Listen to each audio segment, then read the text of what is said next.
Videos देखने के लिए सब्सक्राइब करें जनसत्ता.com, बेल आइकन दबाकर पाएं लेटेस्ट नोटिफिकेशन। नमस्कार, स्वागत है आपका जनसत्ता पर। कोरोना संकट के बीच नेशनल टेस्टिंग एजेंसी यानी कि एनटीए जेईई मेन और नीट परीक्षा कराने के लिए तैयार है। जहां जेईई मेन परीक्षा 1 सितंबर से 6 सितंबर तक आयोजित की जाएगी, तो वहीं नीट परीक्षा 13 सितंबर को होगी।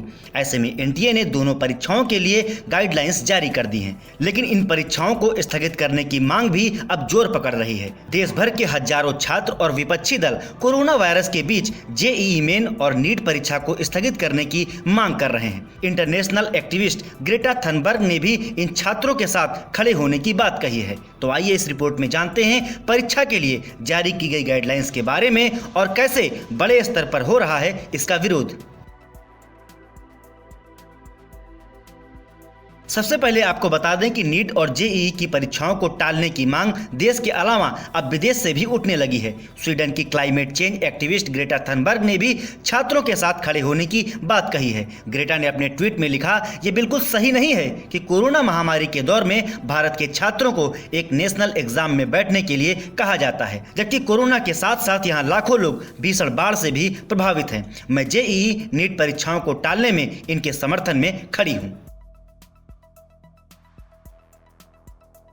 मीडिया रिपोर्ट्स के मुताबिक जेईई और नीट परीक्षा अपने तय शेड्यूल के अनुसार ही सितंबर में आयोजित की जाएंगी। सुप्रीम कोर्ट ने भी परीक्षा आयोजित कराने के लिए इजाजत दे दी है। परीक्षाओं के लिए गाइडलाइंस जारी हो चुकी हैं। छात्रों के एडमिट कार्ड में सोशल डिस्टेंसिंग के सारे नियम बताए गए हैं। परीक्षा केंद्र पर सभी को इन नियमों का पालन करना होगा। इसके साथ ही सभी छात्रों को 6 फीट की दूरी बनाकर रखनी होगी। परीक्षा केंद्र में एंट्री से पहले सबका टेम्परेचर मापा जाएगा। तय मानक से ज्यादा जिनका टेम्परेचर होगा उनको अंदर एंट्री नहीं मिलेगी। हालांकि उनके लिए एक अलग कमरे का इंतजाम किया जाएगा जिसमें बैठकर वो परीक्षा दे सकेंगे। हर छात्र को सेल्फ डिक्लेरेशन देना होगा कि वे कोरोना पॉजिटिव नहीं हैं और ना ही किसी कोरोना के मरीज के संपर्क में आए हैं।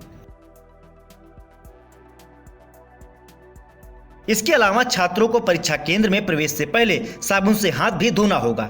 साथ ही उनको घर से ट्रांसपेरेंट पानी की बोतल लाने के लिए कहा गया है, क्योंकि सेंटर में पानी की व्यवस्था नहीं की जाएगी।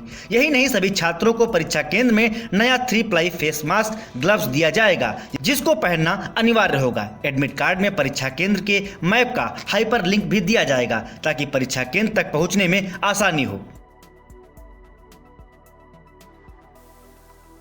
इस बीच ओडिशा के सीएम नवीन पटनायक ने केंद्रीय शिक्षा मंत्रालय को पत्र लिखकर सितंबर में आयोजित हो रही जेईई और नीट की परीक्षाओं को स्थगित करने की मांग की है। उन्होंने कहा है कि वैश्विक कोरोना महामारी के माहौल में छात्रों का परीक्षा केंद्रों तक जाना असुरक्षित होगा। इससे पहले पश्चिम बंगाल के सीएम ममता बनर्जी और महाराष्ट्र के मंत्री आदित्य ठाकरे ने भी पीएम को पत्र लिखकर इन परीक्षाओं को टालने की मांग की थी। मालूम हो कि कई छात्र संगठन भी कई दिनों से इन परीक्षाओं को स्थगित करने की पुरजोर तरीके से मांग कर रहे हैं। फिलहाल इस रिपोर्ट में इतना ही, लेकिन नीट और जेईई की परीक्षाओं से जुड़े हर अपडेट के लिए आप बने रहिए जनसत्ता के साथ। नमस्कार।